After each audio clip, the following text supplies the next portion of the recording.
Hola, ¿qué tal? En el presente video le vamos a hablar sobre el taller número 2 que estuvo a cargo del profesor Carlos Minaya. Los integrantes son Leslie Fuertes, Aileen Neira, Romanuel Ramírez, Nicole Segura y quien les habla, Gianfranco Ramos. Encofrados. Una introducción breve sería que desde tiempos atrás siempre se tuvo el problema de cómo darles la forma a ciertos elementos en la construcción. Fue que a partir de esa necesidad surgió la idea de usar moldes que pudieran satisfacer esa necesidad. Hoy en día esos moldes lo conocemos como encofrados y nos ayudan a la hora de construir vigas, columnas, losas, etc. Historia. En 1899 Thomas Alva Edison fundó una empresa que producía cemento Portland de alta calidad. En la década de 1910 él consiguió producir algunos prototipos de casas en los cuales este material fue ejecutado en un hormigón único. Sin embargo, el montaje de los moldes era demasiado complejo, lo que implicaba una cantidad brutal de piezas, superior a 2.300 unidades. Esto significó un fracaso para su empresa por su sistema constructivo y no por su material.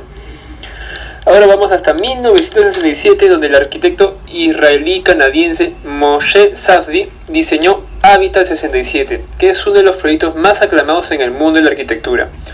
Este proyecto se basa en una lógica de concepción de modularidad que funciona en sí mismo como un manifiesto arquitectónico. Para eso tuvo que usar sistemas de encofrados modulares.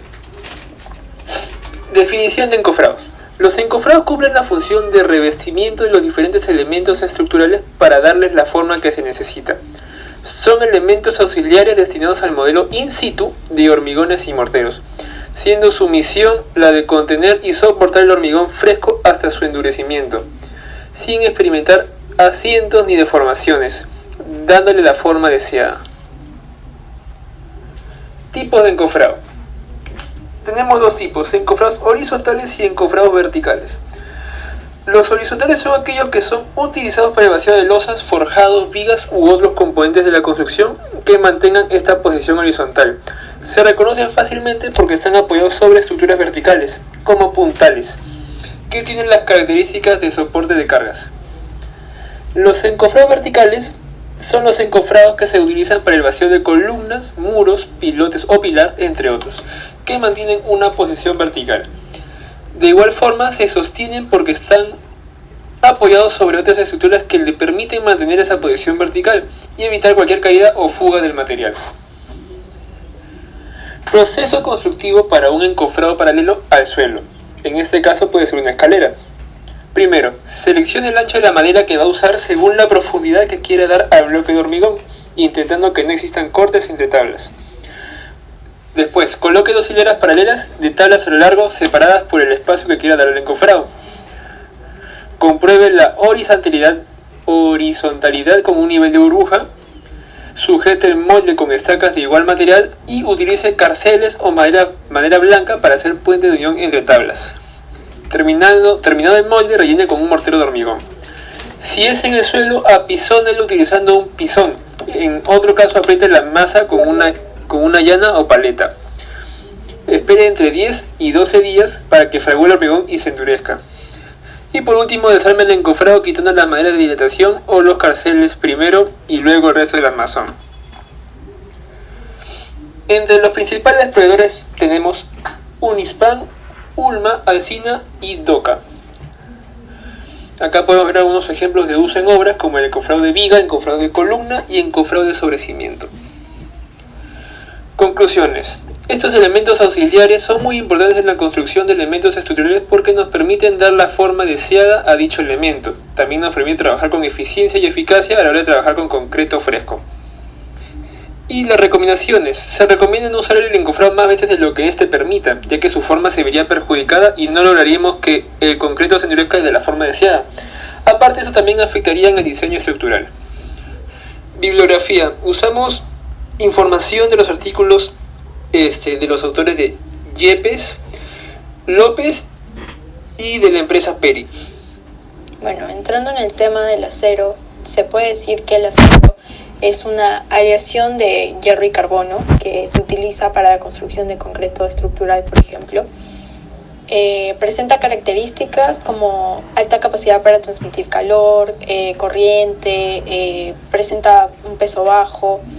Asimismo, se puede recalcar su resistencia máxima o su alta resistencia ante aplicación de esfuerzos, ¿no? Como por ejemplo tracción, compresión, corte. En tipos o procesos de acero tenemos como que dos: acero tradicional y el acero dimensionado. Entrando en tema de acero tradicional, se puede decir que este modo tradicional se encuentran deficiencias, ¿no?, en la obra, como por ejemplo el control del consumo del acero, ya que no es preciso porque no se lleva a la consecuencia de desperdicio, porque genera un desperdicio de tiempo y un desperdicio de material, ¿no?, que no está calculado aquí, por ello no es preciso.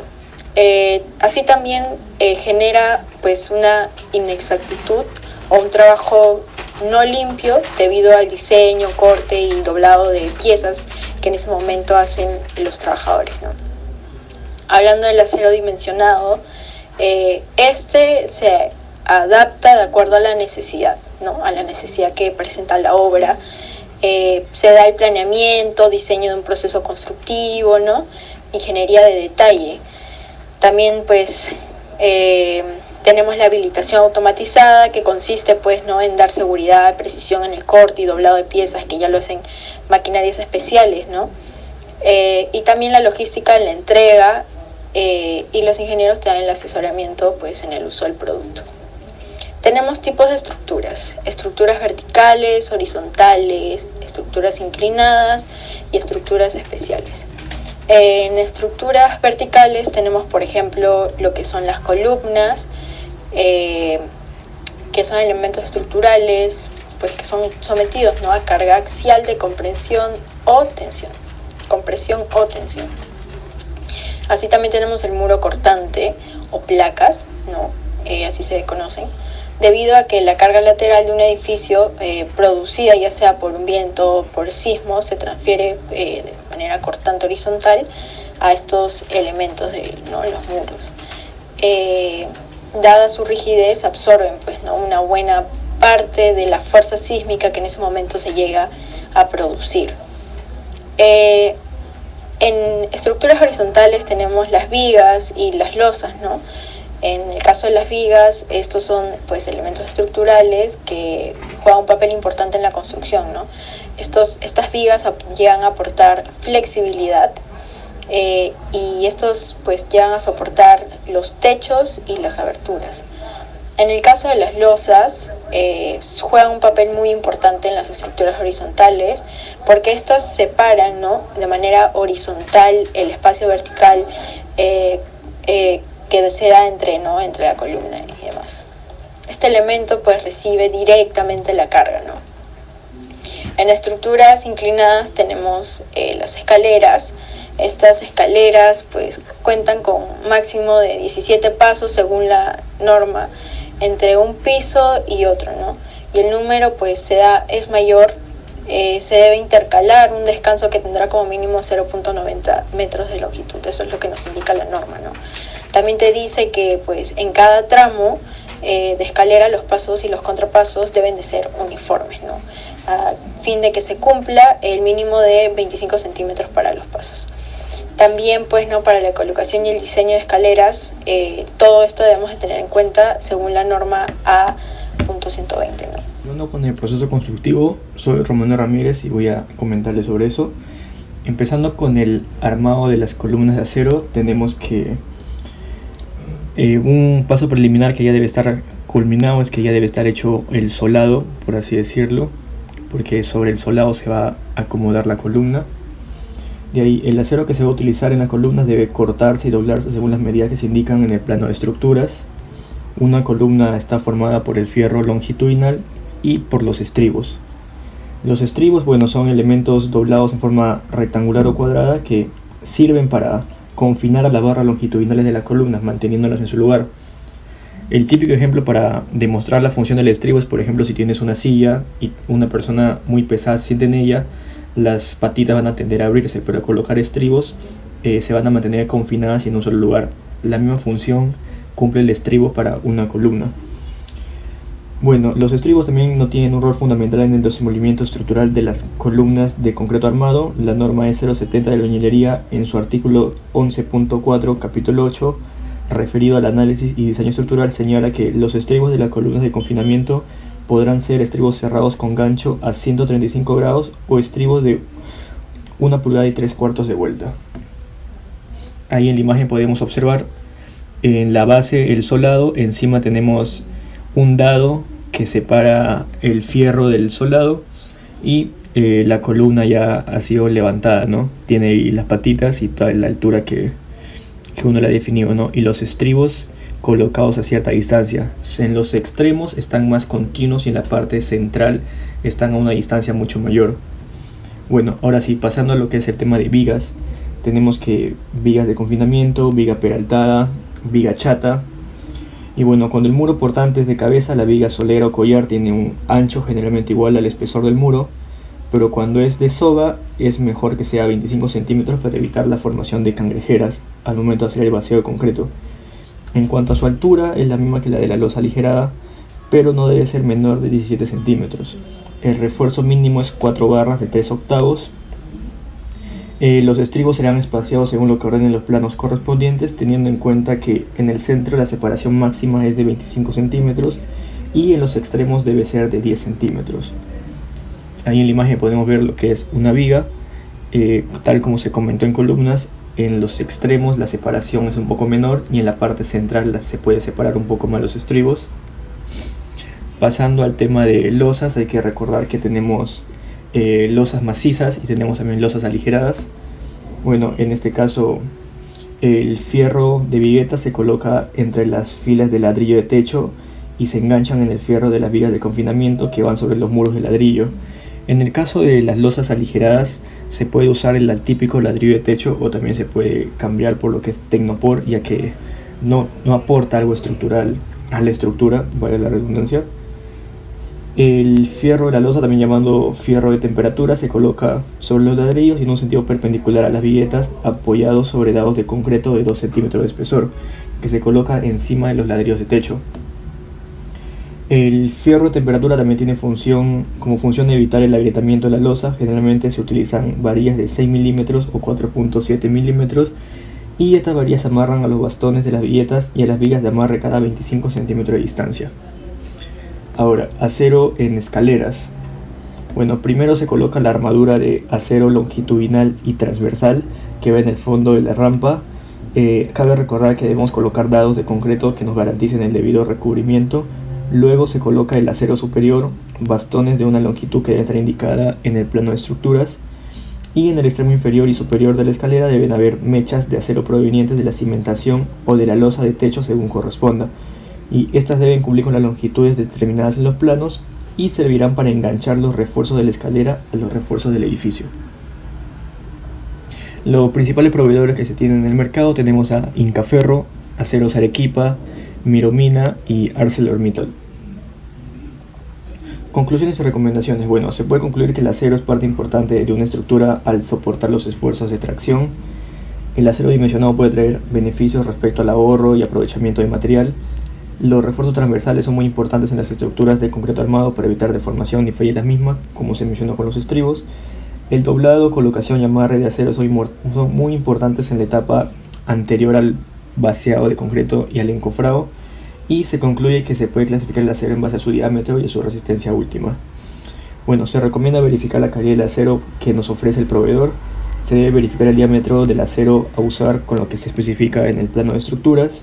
Se debe almacenar en buenas condiciones para evitar su deterioro. Y se recomienda que el personal de obra debe contar con los equipos de protección personal adecuados para no sufrir daños al momento de realizar las labores en obra. Como bibliografía tenemos las normas técnicas peruanas y también tenemos manuales de Aceros Arequipa. Concreto. Historia. El concreto fue utilizado por primera vez en Roma, alrededor de la tercera centuria a.C. Estaba conformado por agregados unidos por un aglomerante de cal y ceniza volcánica, que cuando se sumergían en agua aún mantenían sus propiedades. El concreto fue olvidado hasta mediados del siglo XVIII. En la época moderna, el primer registro del uso del concreto fue por John Smithson, quien lo descubrió cuando proyectaba el Eddystone. Se le denomina Portland a uno de los componentes porque cuando se fabricó y se secaba, se parecía mucho a las piedras de Isla Portland en el sur de Inglaterra. Definición. Como podemos ver en la diapositiva, el concreto básicamente es una mezcla de cemento, agua, agregado fino y agregado grueso. En algunos casos suelen añadirles aditivos para poder mejorar sus propiedades, pero eso dependerá de la magnitud de la obra y lo que se requiera. Las propiedades. Propiedades en estado fresco. Es la trabajabilidad, la consistencia, la compacidad, la segregación, la exudación, la contracción, el peso unitario y el contenido de aire. De estas propiedades, la más importante es la trabajabilidad, ya que de ella depende la calidad del concreto, y esta se mide a través del ensayo de SLAMP. La norma de la cual se rige esta propiedad es la NTP 339.035 y la STM 143. Y en la esquina podemos encontrar un enlace donde explica paso por paso cómo se realiza el ensayo de SLAMP. Las propiedades en estado endurecido: resistencia mecánica, durabilidad, impermeabilidad, estabilidad volumétrica, elasticidad. De estas, la más importante es la resistencia mecánica. La resistencia mecánica depende de la capacidad de la adhesión de los materiales y su dosificación. Esta propiedad se rige por la norma técnica peruana 331 y el ASI 138. Los tipos de concreto. El primero es el concreto simple. Como podemos visualizar en la imagen, el concreto simple contiene cemento, agregados finos o gruesos y agua. Normalmente es utilizado para construir autopistas, calles, sistema de riego. En la albañilería es usado en forma de tabiques o bloques. El concreto ciclópeo. Este concreto también encontramos cemento y agua. Lo que se diferencia del anterior es que aquí se le añade lo que es piedras de zanja hasta la cuarta parte de su volumen total y se utiliza para hacer cimentaciones. El concreto armado. A diferencia del resto, a este tipo de concreto se le introduce un fierro de construcción, con la finalidad de que ambos materiales trabajen conjuntamente para soportar las cargas. Este concreto se rige por la norma E060. En la esquina podemos encontrar un enlace donde se visualiza el proceso del concreto armado. El concreto preesforzado se divide en concreto posttensado y concreto pretensado. El concreto posttensado son los cables de refuerzo, son tensados antes de vaciar el concreto en las formas o encofrados de los elementos estructurales. El concreto pretensado es cuando previamente al vaciado del concreto se dejan ductos. Una vez fraguado el concreto, se hace el pase o cableado. Finalmente se tensan los cables con gatas hidráulicas. Una vez tensado, se inyecta mortero grueso en los ductos para lograr una mejor adherencia entre el concreto, el ducto y el cable. El procedimiento constructivo. Primero se realiza el mezclado. Se puede realizar de dos formas, ya sea manual o equipo mecánico. Se recomienda que se use un equipo mecánico por la producción. Para ello, primero debemos tener definido cuál va a ser nuestras proporciones del concreto. Como podemos ver en la esquina, también se puede mezclar a través de un camión mezclador. El transporte. El transporte se puede hacer a través del camión mezclador o por buggies, pero si se utilizan buggies o carretillas, se debe realizar canaletas para poder facilitar el camino el transporte del buggy hasta donde se requiera hacer el vaciado. La diferencia del uso de estos dos depende básicamente de la magnitud de la obra. El vaciado. Para el vaciado se pueden utilizar bombas que facilitan la llegada del concreto del camión mezclador hasta el encofrado. En la parte del medio podemos visualizar un enlace donde se puede ver cómo se realiza el vaciado. Compactación. Para la compactación se utiliza un vibrador que básicamente es someterle al concreto vibraciones para acomodar el concreto, para reducir los vacíos entre las partículas, con movimientos de hacia arriba hacia abajo. Este proceso debe ser realizado por un operador capacitado para poder obtener la adherencia requerida del concreto con el acero y así mantener la homogeneidad del concreto. En la parte inferior encontramos un enlace donde se puede visualizar cómo se realiza una compactación adecuada, del cual va desde el inicio hasta el minuto 4.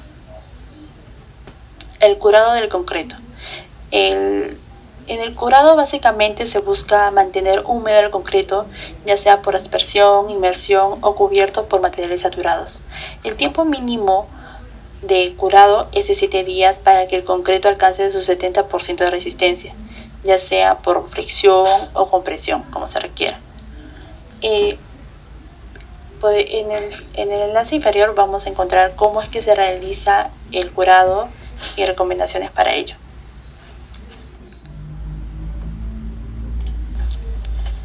Empresas de concreto premezclado.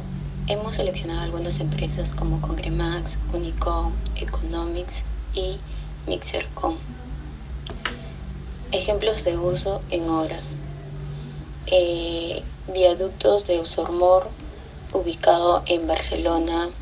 Su uso fue en una carretera con una longitud de 500 metros y una altura media de 25 metros aproximadamente. Los materiales fueron pilas de concreto armado y tablero de concreto pretensado. Burj Khalifa, ubicado en Emiratos Árabes Unidos, Dubái. Su uso fue una estructura. Esta estructura está compuesta por concreto armado hasta la planta 156. A partir de allí las plantas están conformadas de acero, lo cual los hace más ligeras. En la cimentación del edificio se utilizaron casi 200 pilotes con una profundidad de casi 50 metros y se utilizó 45.000 metros cúbicos de concreto. También consta con una placa inmensa de concreto armado de 3.7 metros de espesor, conformada de 12.500 metros cúbicos de concreto. Banco de la Nación, ubicado en Perú. Su uso fue también en una estructura. El banco es el rascacielos más alto del país. Cuentan con 30 plantas y 140 metros de altura. Está soportada sobre una placa de cimentación en forma de cuña. Esto se comporta como una gran zapata para la edificación. Esta placa de cimentación requirió cerca de 5.600 metros cúbicos de concreto a diferentes temperaturas. Vía expresa, línea amarilla. Su uso fue un túnel. El proyecto comprende de 1.8 kilómetros de longitud y 10 viaductos. Este túnel está debajo del río Rímac.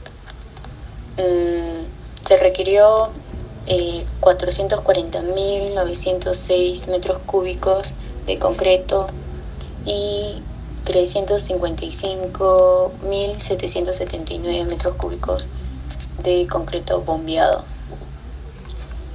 Conclusiones y recomendaciones. Los aditivos son insumos químicos que actualmente se está usando con frecuencia, ya que tiene como finalidad influir en el mejoramiento de las propiedades del concreto. El concreto ha sido curado, cuando ha sido curado de forma correcta, tiene grandes ventajas como resistencias superiores ante ataques químicos, mayor resistencia al desgaste, y mayor impermeabilidad, y entre otros. Recomendaciones. Se debe de tener una correcta dosificación del aditivo para que el rendimiento sea muy satisfactorio. Otra recomendación sería evitar los vibrados muy prolongados en el concreto para así evitar cangrejeras más adelante.